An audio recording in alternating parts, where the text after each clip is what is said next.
So what if the most famous religious text in history wasn't actually meant to be a religion at all? Right. I mean, think about it. What if, for over 1,000 years, we've been taking this highly advanced, like flawlessly engineered constitution for socioeconomic justice and just using it as a spell book? A spell book, yeah, that's exactly what it is for a lot of people. Like, I want you to imagine holding a master blueprint, right? One that's designed to eradicate poverty, establish universal health care, build an impenetrable justice system. A literal civilizational blueprint? Exactly. But instead of taking that blueprint to a construction site, pouring the concrete and actually building the society. You just frame it on your wall? Yes. You frame it. And every morning you just stand in front of it and read the schematics out loud. Hoping the mere sound of the words will magically construct the building for you. Right. It's wild. You're just hoping for, like, magical blessings. It is, honestly, the ultimate tragic irony of human history. I mean, you have this deeply pragmatic, actionable manual for a systemic revolution just staring you in the face. But we don't use it that way. No, because of centuries of conditioned tradition, you treat it like a collection of magical incantations. You're waiting for a miracle. Right. You're waiting for a miracle while literally holding the instruction manual on how to build one yourself. Okay, let's unpack this. Because you are caught in what we're calling the ritual trap. Right. And today we are taking a massive paradigm shift on this deep dive. A very necessary shift, yeah. We're looking at the rationalist methodology of Allama G.A. Parwez. Specifically, his fiercely analytical breakdown of the Quran, focusing heavily on Surah Al-Imran, verse 179. Which is a crucial verse. It really is. The core tension we are exploring today for you listening is this jarring contrast between how these texts are utilized by the masses for personal blessings versus what this specific rationalist framework argues they were explicitly designed to do. And the mission for this deep dive is really to deconstruct a very pervasive, very naive misconception. Right.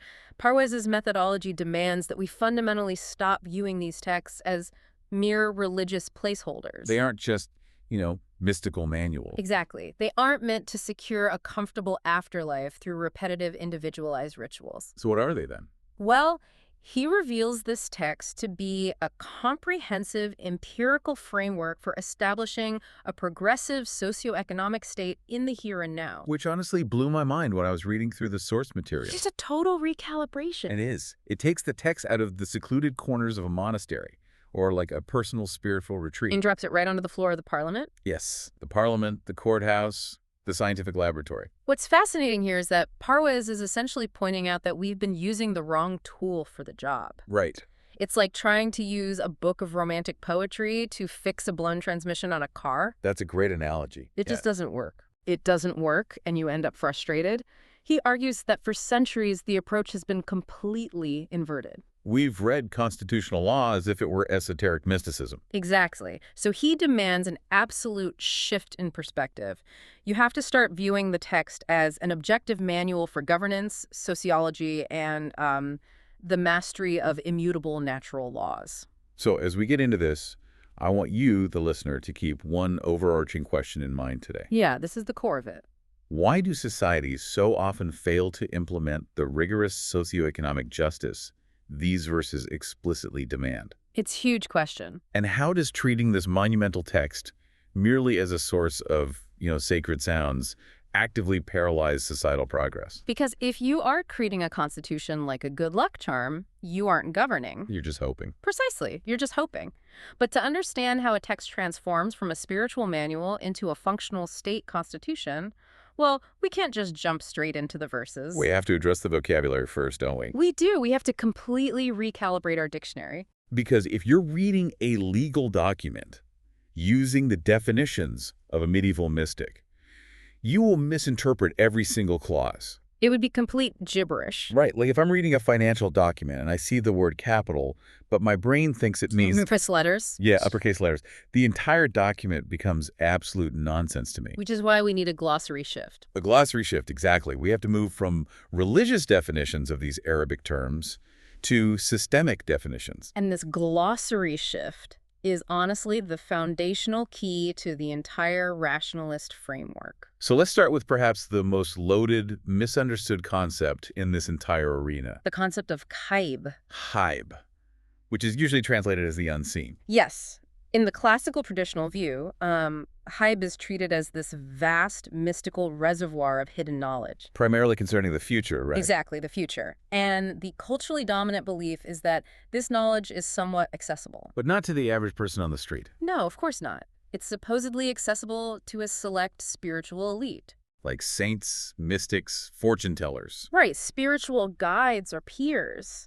The idea is that through extreme asceticism or simply divine favoritism, these individuals can peek behind the cosmic curtain. And access the guide. Exactly. So this is the guy claiming he can read minds, predict an economic collapse, or foresee who will win a war. Or tell you if your small business will succeed next year. Right. They claim to possess supernatural foresight. But Parwez's rational framework systematically dismantles this entire premise. How so? Well, according to his reading of the text, ghaib is strictly and exclusively that which is utterly beyond human sensory perception and intellect. So it is the absolute unseen. The absolute unseen. And knowledge of the absolute future, knowing what will happen tomorrow with zero margin of error, belongs only to God. Meaning humans do not have access to it. Full stop. Humans do not have access to the absolute future. Now wait, let me push back on this immediately. Go for it. Because modern science predicts the future literally every single day. Ah, I see where you're going. Let's look at meteorology. When a meteorologist uses satellite data and Doppler radar to predict a Category 5 hurricane is going to hit the coast in 48 hours. Right. Or when an obstetrician uses an ultrasound machine and tells expecting parents the sex of their baby months before it's born, Yeah. aren't they predicting the future? Aren't they essentially reading the unseen? That is the exact friction point that caused so much historical turmoil. It's brilliant that you bring it up. Because it sounds like a contradiction, right? It does if you don't define your terms. Traditionalists historically conflated scientific prediction with accessing the ghaib. Oh, wow. So they thought scientists were claiming to be prophets. Exactly. For centuries, many religious orthodoxies viewed early scientific forecasting with immense suspicion. They saw it as an arrogant infringement on divine territory. Like, how dare you claim to know when it will rain? Only God controls the rain. Yes, that was exactly the mindset. But Parwez draws a razor-sharp epistemological line here that resolves that conflict completely. Okay, what's the line? He clarifies that what the meteorologist or the doctor is doing is absolutely not accessing the ghaib. Because they have physical data. Precisely. They are utilizing objective, empirical scientific knowledge, which the text calls ilm. Ilm. And this science is based on deciphering the immutable, unbreakable laws of nature established by the Creator. So because the meteorologist is using their physical faculties like sight, hearing, data analysis, and combining that with human intellect to read physical data like barometric pressure, it ceases to be ghaib. Exactly. It's just applied physics. That makes a lot of sense. Ghaib is what you cannot measure. If you have an instrument that can measure atmospheric pressure or bounce high-frequency sound waves off a fetus to generate an image, you are operating entirely within the physical realm. You're just observing cause and effect. You are managing the environment using natural laws. This is not a mystical prophecy. It's a scientific deduction based on objective. Sure, lay it on me. If God is the only one who knows the true, absolute future, the real ghaib, didn't he share that knowledge with the prophets? Right. If Parwez is saying ordinary humans can't access it, how do we explain the prophecies we read about in historical texts? That is a very crucial caveat in this methodology. Yes, the direct transmission of the absolute unseen, specifically the knowledge necessary for human guidance and the establishment of a just socioeconomic order, was shared. But only with specific people. Exactly. It was shared only through the exclusive institution of divine revelation, or wahi. Okay. The text explicitly states that God chooses from his messengers whom he wills to reveal portions of the unseen to. So the prophets had a direct, exclusive, secured line. They did. However, and this is the absolute cornerstone of the entire socio-political framework we are discussing today, that institution of revelation is now permanently sealed. Ah.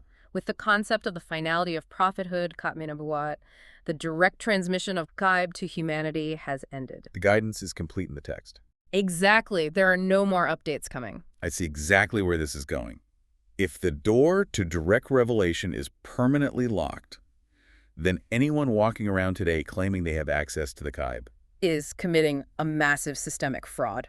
Wow. In the Parwezian framework, a person claiming to know the ghaib today is not just a harmless eccentric with a crystal ball. It's viewed as a direct assault on the constitutional order. Precisely. If you say you have mystical access to the unseen, you are essentially claiming a prophetic prerogative. You're trying to bypass the established empirical order. And set yourself up as an unquestionable authority. That is a fascinating way to look at it. It takes a theological concept like the sealing of revelation and turns it into a constitutional safeguard against charlatans. It completely democratizes knowledge. By saying no one has a secret magical advantage over you. Exactly. Okay, so that's our first anchor term, ghayb versus objective science. Let's move to the next set of terms in our glossary shift. Let's do it. Let's look at Tayyab and Khabeeth. Usually when I hear those words translated, it's simply pure and impure. Or good and evil. Right. Yes, the traditional view relies heavily on moralistic, almost ethereal labels. So a Tayyab person is often imagined as someone with, like, a glowing, pure soul. Right, someone who spends all day in prayer, completely detached from worldly affairs. And a Khabeeth person has a dark, evil aura. It's highly individualized, focused entirely on personal piety and inner spiritual states. But if we are looking at this text as a blueprint for a functioning state government, good aura and bad aura aren't actionable legal categories. You can't write a tax code based on auras. Or a penal system based on who has a good vibe. Exactly. In a systemic constitutional framework, you simply cannot legislate based on assumed inner piety. So how does Parwez redefine them? He shifts these definitions from the metaphysical to the strictly civic. Tayyab signifies the constructive, life-nourishing, productive citizens of a society. So it's about what you contribute. Yes. These are the individuals whose actions, their labor, their intellect, their resources actively contribute to the stability and progress of the collective. They are the load-bearing pillars of the community. Right. And Khabeeth, conversely, refers to the destructive, subversive, parasitical elements. Okay, so in the context of the early state being built in Medina, who were they? These were the hypocrites, the munafiqin. But we aren't talking about hypocrites in the everyday sense, right? Like someone who says they're on a diet but secretly eats a donut. No, we are talking about political subversives, fifth columnists. People who infiltrate the ranks of a revolutionary movement harboring ulterior motive. Exactly. They might be seeking to create division, hoard resources, or act as informants for opposing forces. All while pretending to be loyal citizens. Precisely. So Tayyab and Khabeeth are essentially categories of civic value and societal impact. It's about asking, are you building the state, or are you secretly trying to demolish it? Are you a net positive to the socioeconomic engine or a parasite draining it? That is a very, very different lens than just asking if someone is spiritually pure. It changes everything about how you evaluate a population. And this perfectly sets up a couple of other crucial terms from the text before we jump into the main verses. Right, iman and taqwa. Yes, iman is usually translated as blind faith, right? Usually, yes. But here, it is a rational conviction in the divine laws and the socio-economic order established by the state. It's not just blindly believing, it's rationally buying into the system. Exactly. And taqwa is the vigilant safeguarding of this socioeconomic system. Okay, and let's quickly touch on sabar and salat. I think most people translate sabar as just patience. Like sitting quietly and enduring suffering without complaining. Which is incredibly convenient if you are an oppressive ruler. Right. Just have sabar, endure your poverty quietly, God will reward you later. But in a rationalist state-building context. Sabar means steadfastness. It means resilience and unyielding perseverance in maintaining the constitutional order. Especially during a crisis, fighting for justice. Exactly. It's not passive suffering.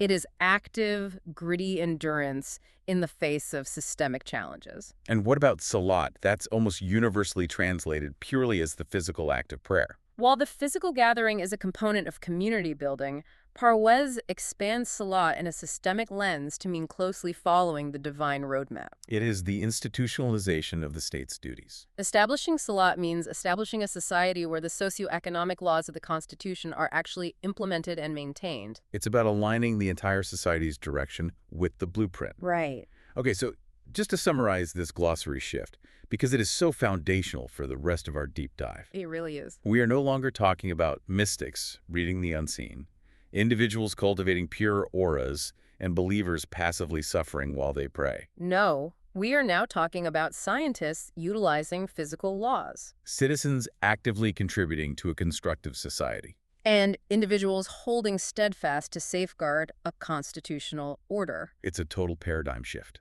It is the difference between running a monastery and building a metropolis. And now that we have this vocabulary, we can actually look at the specific text of Surah Al-Imran, verse 179. Yes, and see how this empirical state is supposed to function under pressure. Let's do it. So, verse 179 starts with a very intense, definitive declaration. It says, Allah will not leave the believers in the state you are in until He separates the impure from the pure. Or, using our updated glossary, until the system separates the Khabeeth from the Tayyab. The subversive elements from the constructive citizens? Yes. Now, let's ground this in reality. Put yourself in the shoes of the early revolutionary movement in Medina. A brand new state is being established. Right. It's gaining traction, and naturally, it attracts a wildly mixed demographic. Some people join out of sincere, rational conviction. They see the blueprint, they understand the laws, and they want to build the society. But others join for completely different reasons. They see a rising political power and want to position themselves for financial gain. Or perhaps they are agents of hostile neighboring tribes sent to sow discord from within. Exactly. So the state has a massive national security vulnerability. They have subversive elements hiding in plain sight. Pretending to be loyal citizens, participating in the society. Maybe even sitting in the front row of the community gatherings. And the verse states that this mixed, dangerous situation will not be allowed to continue. The pure must be separated from the impure. The subversives must be exposed. But here is the million-dollar question. How does that separation actually happen? That is the crux of the matter. Because if I'm the leader of that state, I want to know exactly who is plotting against me right now. Here is where the methodology shines. Because if you approach this with a traditional mystical mindset, you expect a miracle. You expect divine intervention to do the heavy lifting. Maybe the hypocrites' faces turn dark, or an angel comes down and points them out one by one in the town square. Or perhaps most commonly believed, God simply gives the prophet telepathy. Allowing him to read the hidden malice in the hearts of the subversives. Right. You just look at a guy and think, his aura is dark, he's a traitor, arrest him. That is the classical expectation. Here's where it gets really interesting, though. Yeah. Parwez uses this exact verse to completely demolish that expectation. He points out that the verse immediately follows up the promise of separation with this profound statement. And Allah will not inform you of the unseen. This is what we call the constitutional denial of mind reading. The constitutional denial of mind reading. That is an incredible phrase. What does that actually mean in practice for a government? It is a monumental boundary in human socio-political life. God explicitly denies ordinary humans, and vitally, even the state authority, the central government, direct access to the absolute unseen. The al-ghayb. Yes. And the hidden intentions of a human heart, the secret thoughts in someone's head, are al-ghayb. They are unseen. They are completely unseen. So the state is constitutionally forbidden from judging people based on what it assumes is in their hearts or their minds. Exactly. If the central authority cannot read minds, then justice must be strictly and exclusively empirical. It must be based on observable reality. Yes. Wait, if the state is tracking everyone to weed out subversives, but they can't read minds, aren't we just talking about an Orwellian surveillance state? That's a common fear. That doesn't sound like a utopia. That sounds like the secret police monitoring your every move to see if you're loyal. How is that any better than the mystical tyranny? Exactly. That is the exact danger if you misread the mechanics of the text, and it's a vital pushback. The difference lies in transparency, the threshold of crime, and the nature of the observation. Okay, unpack that. An Orwellian state actively spies on your private life to punish thought crimes before they happen. Right. The Quranic state, however, operates on public, tangible actions regarding state obligations. It doesn't care what you whisper in your bedroom. It cares whether you pay your taxes. Whether you fulfill your contract. And whether you show up when the community is physically threatened. Okay, so let me give an analogy for this because it highlights how dangerous the alternative is. Yes, do. Imagine a modern legal system where a judge could throw you in jail simply because they had a spiritual premonition that you were plotting a crime. Just a feeling. No physical evidence, Yeah. no witnesses, no paper trail. Yeah. Just the judge saying, I looked into your soul and saw malice. I know what you're really thinking. Guilty. It would be an absolute nightmare of tyranny. It would be the end of objective justice. Mm-hmm. And historically, theocratic monopolies have used exactly that kind of subjective mystical authority to subjugate the masses. Like I speak for God, I can see your true intentions, therefore you must obey my rulings or face punishment. Parwez argues that the Quranic framework vehemently rejects this. No citizen can be punished based on unverified suspicions of hidden malice. The state must operate on transparency, observable metrics, and data. Data is key. But what about the prophet himself? Surely, as the leader of the state, the founding executive, he had some supernatural advantage in rooting out these subversives. This brings us to another brilliant insight regarding the human model of the prophet. The Uswa. Yes, the Uswa. The text repeatedly emphasizes that the Prophet Muhammad was an attainable human model for all of humanity to follow. A pattern of conduct. Now think about the logic here. If the prophet used supernatural powers, if he governed through telepathy, or by receiving daily magical updates from angels on who is secretly plotting against him, Then his life ceases to be a functional model for ordinary human beings. how can a normal human leader, a modern prime minister, or a community organizer who doesn't have superpowers emulate a leader who governed by reading minds? They can't. If the blueprint requires a superhero with X-ray vision to execute it, then the blueprint is utterly useless to the rest of us. It's like giving a normal person a manual on how to fly like Superman. Precisely. For the prophet's life to be a replicable model of statecraft, he had to build a society using the exact same tools available to any other human. Intellect, consultation, strategy, and observation. He had to operate within the physical laws, the cause and effect of the natural world. This raises an important question, though. Yeah. If the prophet couldn't read minds, and God wasn't going to stamp hypocrite on people's foreheads, how did the early Islamic State identify the subversives? Right. How does the state actually filter out the Khabeeth without mind reading? Through the natural, grueling pressure of collective struggle. Parwez calls this the crucible effect. The crucible effect. Yeah. You don't need magic to expose a hypocrite. You just need adversity. Exactly. Walk me through how that actually works mechanically. Let's say the city is under threat of a siege. Perfect scenario. The state is under existential threat from an advancing army. Okay. The central authority issues a mandate.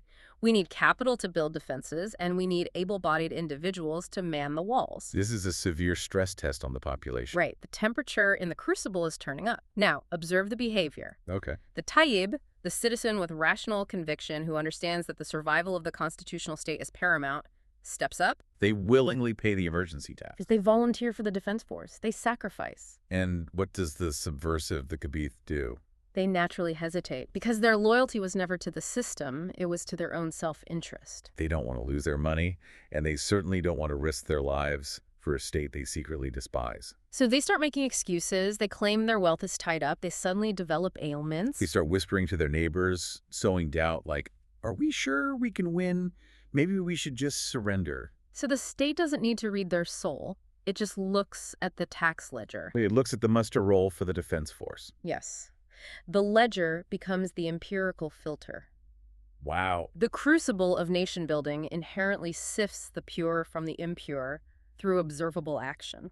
The pressure of real-world sacrifice forces the hidden intentions out into the open. Where they manifest as physical actions or inactions, you don't need telepathy when you have a spreadsheet of who refused to contribute during a national emergency. That is incredibly profound. Worth and loyalty are proven only in the crucible of practical societal action, not through empty verbal claims. You can stand in the public square and shout, "I am a loyal believer," all you want. But when the state needs you to sacrifice your capital for the collective good, your actions provide the empirical data needed to judge you. And that data-driven, empirical approach to justice naturally bleeds into every other aspect of the society. Because if the state relies purely on observable facts to run its justice system, it has to look at its economy through the exact same lens. And when it does, it finds a massive parasite. Which brings us to a really fascinating pivot, the intersection of justice and economics. It's a crucial pivot. Because if you are trying to build an economy based on justice, reason, and empirical data, you have a gaping vulnerability if half your citizens are still draining their bank accounts, paying fortune tellers to predict the harvest. How can a state build an empirical system if its economy is built on selling magical anxiety? It can't. It is a monumental socioeconomic roadblock. In this rationalist reading, The text doesn't view fortune tellers, astrologers, palm readers, and spiritual intercessors as just harmless cultural quirks or naive entertainment. It views them as an illegal, highly predatory extortion industry. An extortion industry, that is a heavy criminal charge. Walk me through the mechanics of that extortion. How does superstition actually drain an economy? Think about the fundamental psychology of superstition. Why do people go to fortune tellers in the first place? They don't go when everything is perfect. Exactly. They go when they're driven by an intense anxiety regarding the future. Will my sick child survive? Will my crops fail this year? Will I find a spouse? This fear of the unknown is one of the most powerful, paralyzing emotions a human can experience. It's terrifying.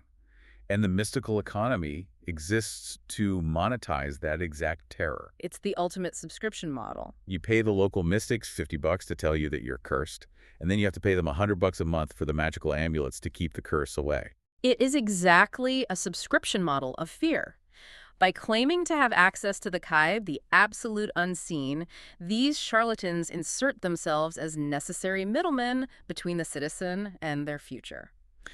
They claim they can provide certainty or even alter the future through spells or intercession for a price. And mathematically, it's disastrous for the working class. Because instead of investing their limited capital into productive businesses or education or community welfare, Vulnerable people are draining their resources to pay for prophecies that have zero basis in reality. it's a massive continuous transfer of wealth from the poorest and most vulnerable directly to the deceptive. And psychologically, it enslaves the masses. It keeps them in a state of perpetual intellectual childhood, Yeah. paralyzed by paranoia. Constantly looking over their shoulder for bad omens and entirely dependent on fraudulent spiritual elites to navigate their lives. Which completely violates the Quranic mandate for socioeconomic justice.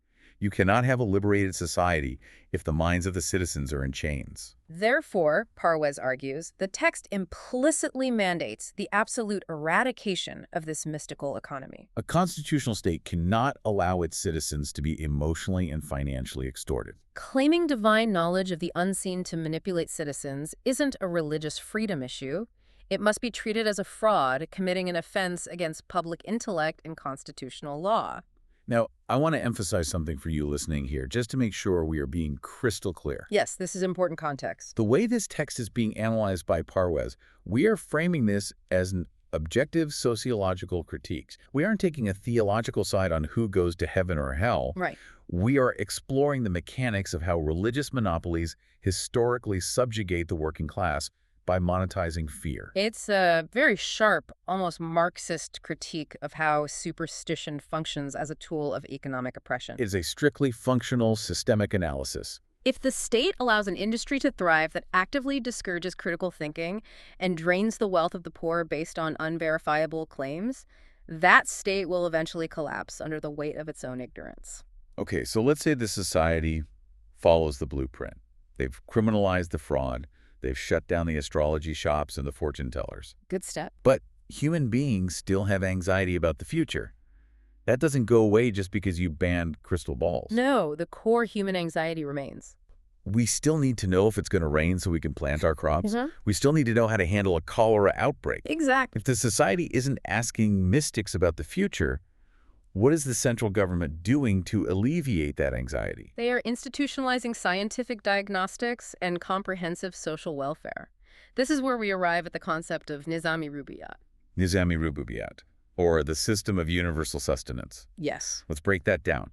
What does a system of universal sustenance actually look like on the ground? Rububiyat is the systemic, state-sponsored provision of all necessary resources for the physical, intellectual, and social development of every single citizen. It is the guarantee that basic needs will be met, ensuring no one is left behind to be preyed upon by desperation. And in a progressive, empirical society, true Rububiyat is achieved not through magical thinking or waiting for manna from heaven, But through the mastery of the physical environment. meaning state-funded reliance on the physical sciences. Right. The text provides the philosophical foundation for actionable policy items. The central authority must fund the building of hospitals, observatories, meteorological stations, and research centers. Healthcare policies must be strictly data-driven. Agriculture must be managed through soil science and hydrology, not rain dances. So let's go back to our earlier example of the anxious mother. Yeah, the perfect use case. Instead of a pregnant woman going to a spiritual guide to ask for an amulet to protect her unborn child, which costs her money she doesn't have, and offers zero actual medical protection, The state steps in. the state provides her with access to a state-of-the-art clinic, a trained obstetrician, an ultrasound, and data-driven prenatal care. Yes, that is the exact transition from the mystical economy to Nizami Rubiyat. You replace the charlatan with the physician. You replace the astrologer with the meteorologist.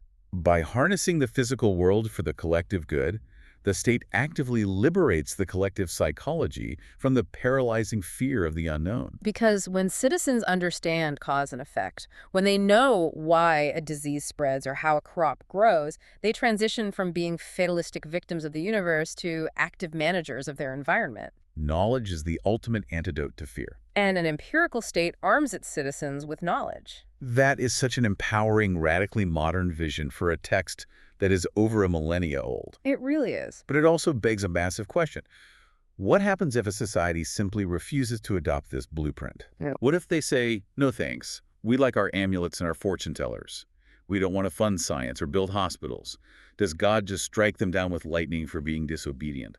That brings us to a crucial element of this philosophy, the social physics and the law of requital. Or mukafadi amal. Yes, mukafari amal. The social physics, I love that phrasing. It strips away the emotional baggage. It implies that we aren't dealing with unpredictable divine whims or an angry deity throwing temper tantrums. It's with cold, hard calculus. And that is exactly how Parwez interprets mukafari amal. In traditional translations, it is usually rendered as the law of retribution, right? Yes, which carries heavily religious, punitive undertones. It implies a personal God getting angry and actively punishing sinners. But in the rationalist framework, it is viewed as an unavoidable scientific consequence of a society's operational methodology. It's not magic, it's physics. Cause and effect. Let me use an Eli 5 analogy here. If I hold a glass over a tile floor and open my hand, the glass drops and shatters. The universe isn't punishing the glass for being bad. God isn't angry at the glass. It's just gravity and structural integrity playing out according to immutable laws. That is the perfect analogy. Parwez argues that human society operates on laws just as immutable as gravity. Society is a proving ground where actions inevitably yield specific natural outcomes. If you jump off a roof, gravity pulls you down. If you build a society on injustice, the social physics pull it apart. The Quran outlines two distinct overarching trajectories based on this law. Let's look at the positive trajectory first. If a nation embraces empirical science, rejects superstition, bases its justice on observable actions, and institutionalizes rububiyat to care for its citizens, what is the result? If we connect this to the bigger picture, the natural consequence, what the text calls ajari azim, a magnificent reward, is monumental physical and social progress. By utilizing their God-given intellect and operating in harmony with the physical laws of nature, this society achieves mastery over the world. They build robust economies that can withstand shocks. They conquer diseases. They engineer better infrastructure. They literally navigate the cosmos and reach the moon. They create a paradise of justice and abundance on earth. Not because God handed it to them on a silver platter, but because they followed the blueprint and did the work. Exactly. The reward is the natural fruit of the labor. Now, look at the contrast. What if a society discards reason? What if they worship personalities, beg fraudulent mystics to cure their illnesses, ignore science, and base their laws on unverified suspicions and prejudices? Let me guess. The natural consequence is azabalim. A severe, painful punishment, yes. But again, we must strip away the mythological image of fire raining from the sky. The punishment manifests inherently as the perpetual darkness of ignorance. The collapse is the punishment. So the core takeaway here is this. In this framework, God doesn't punish a society with lightning bolts for a lack of faith. Gravity punishes the bad architect. If your society ignores science and builds its economy on superstition, the building collapses.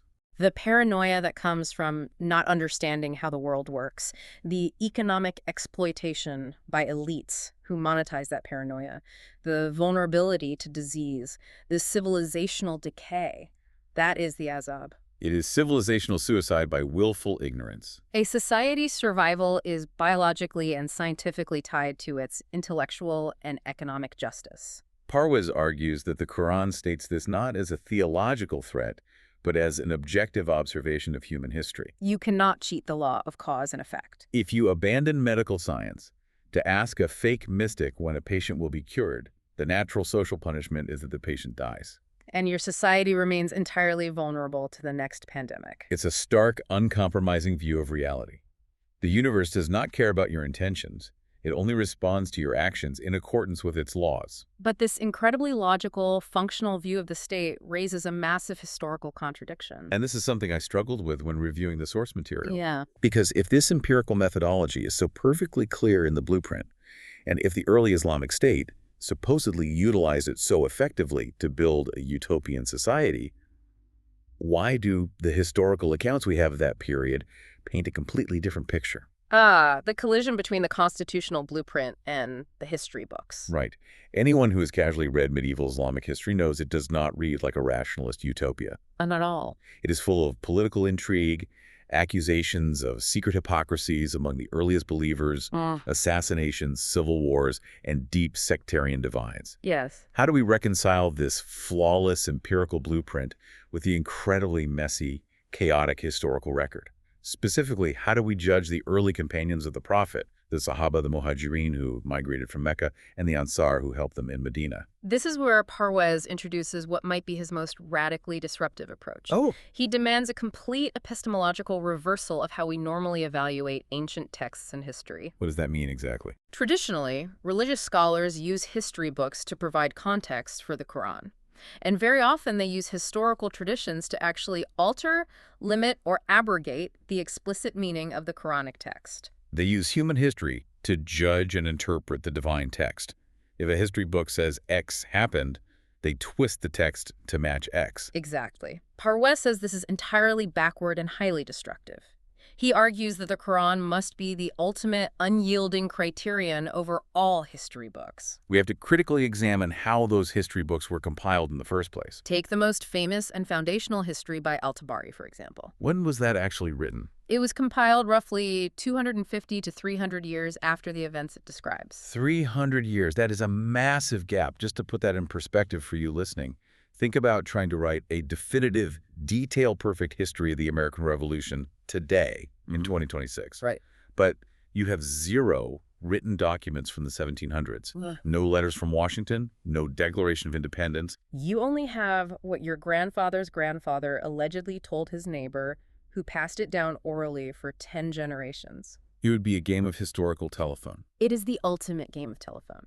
These historical texts rely almost entirely on chains of oral transmission. And oral transmission is naturally subject to severe human error, fading memories, political bias. And most importantly, sectarian agendas. The empires that existed 300 years later had very specific political reasons to paint certain early figures as heroes and others as villains. Consequently, these texts are filled with glaring contradictions. So let's bring it back to our empirical state. Right. If a 9th century history book claims that some of the most prominent early companions of the Prophet were actually secret hypocrites who ruined the state from within. But Surah Al-Imran, the actual constitutional blueprint, explicitly states that the crucible of the early movement successfully separated the pure from the impure, and that those who remained were true, steadfast believers. Who do you believe? For the Parwezian rationalist, there is no contest. The answer is absolute. The Quranic testimony trumps later sectarian traditions every single time, without exception. The Quran explicitly states that those who migrated, the Muhajirin, and those who gave them shelter, the Ansar, were true, sincere believers, mo'mini haq. Why? Because they passed the physical stress test. Exactly. They proved their rational conviction, their iman, and their constructive civic value, their tayyib, through the ultimate empirical test. They sacrificed their wealth, they abandoned their homes, and they laid down their lives for the establishment of the state. They didn't just claim loyalty, they demonstrated it in the crucible. They poured the concrete. Yes. And therefore, if an oral history recorded 300 years later by a politically motivated scribe tries to suggest that these foundational figures were actually corrupt or subversive, Parwez argues you must throw that historical account out completely. you evaluate history based on the divine text, not the text based on flawed, politically tainted human history. If the master blueprint says the foundation was laid solid and the building stood the test of time against impossible odds, You don't listen to a rumor 3 centuries later that the concrete was bad. It is a fascinating, ruthless way to cut through the centuries of sectarian warfare that plague historical narratives. It essentially says, I don't care what your specific political sect claims happened in the year 632 based on an oral rumor. I care about the objective principles of statecraft laid out in the text, and the text's own empirical verdict on the people who implemented it. It creates a tremendous intellectual focus. It forces the reader to stop arguing about ancient personalities, stop picking teams in medieval civil wars, and start focusing on the permanent, actionable values of the system itself. Which is the entire point of a constitution. It is meant to be applied, not merely debated as historical trivia. So what does this all mean? Let's synthesize the massive journey we've just been on. It's been a ride. We started with the ritual trap, the tragic image of someone holding a brilliant civilizational blueprint designed to cure societal ills, but just reading it aloud, hoping for magical blessings. We've watched as Parwez's rationalist methodology systematically dismantled that passive approach. We've moved from reciting verses for personal piety to uncovering a rigorous, demanding constitutional mandate for an empirical state. We saw how the vocabulary shifted. Khabeeth went from being mystical foresight for fortune tellers to the absolute unknowable, cleanly separating science from superstition. Tayyab and Khabeeth went from glowing auras to actionable civic categories. Yeah. Constructive citizens versus a subversive hypocrites. We redefined Cybar as steadfast endurance in the system and Salat as following the divine roadmap. We saw how justice in this empirical state is based purely on observable actions, the crucible effect. Completely denying the state the tyrannical power to judge hidden intentions or read minds. We explored the economic engine of Nizam-e-Rububiyat, where the state aggressively shuts down the extortion of the mystical economy. And instead of allowing citizens to be paralyzed by fear, the state uses actual scientific data to build hospitals and observatories, managing the environment to ensure universal sustenance. And we saw how the law of requital, mukafa imal, frames the rise and fall of civilizations not as divine temper tantrums, but as the unavoidable scientific consequences of whether a society embraces empirical reason or cowers in mystical ignorance. Gravity punishes the bad architect. Which brings us to the permanent value established in this profound lecture. Human worth and loyalty are proven only in the crucible of practical societal action. They are not proven through empty verbal claims, they are not proven through how loudly you pray, and they certainly aren't proven through mystical foresight. Societal progress demands the relentless exploration and application of objective natural laws. The text is demanding severe intellectual rigor. It is demanding that humanity step up, utilize its faculties of observation and reason, stop waiting for miracles, and take active, practical responsibility for building a just world. And for you, listening right now, you now have a totally new set of tools. You can look at this text not as an ancient relic of the past, but as a sharply relevant critique of modern exploitation and a demand for systemic accountability. But, and there is always a but, when we're discussing the logistics of a utopian blueprint. There's a massive looming logistical question hanging over this entire framework. Exactly. Because it's easy to say build a utopia, but it's much harder to pay for it. If this surah gives us the blueprint for an economy based purely on observable justice and state-funded science, a true Nizam-e-Rububiyat, where hospitals are built, science is funded, and literally no citizen is left behind to face the future alone, then how exactly does a society fund this universal sustenance? How does it accomplish this massive redistribution of resources without falling into the traps of modern exploitative capitalism, where the rich hoard the wealth? Or the stifling, oppressive bureaucracy of state communism? Where does the wealth actually come from in this system to fuel this engine without breaking the laws of economics? That is the ultimate economic puzzle of the Quranic state, and it is a profound question that bridges us directly into our next deep dive. But for today, I will leave you with a different final thought to ponder. The next time you feel anxious and look to the future, ask yourself, are you relying on superstition, fear, and magical thinking to guide you? Or are you utilizing the intellect, the data, and the immutable laws of nature you've been equipped with to build something real? Are you just staring at the blueprint? Or are you ready to pour the concrete? Thanks for joining us on this deep dive. We'll see you next time.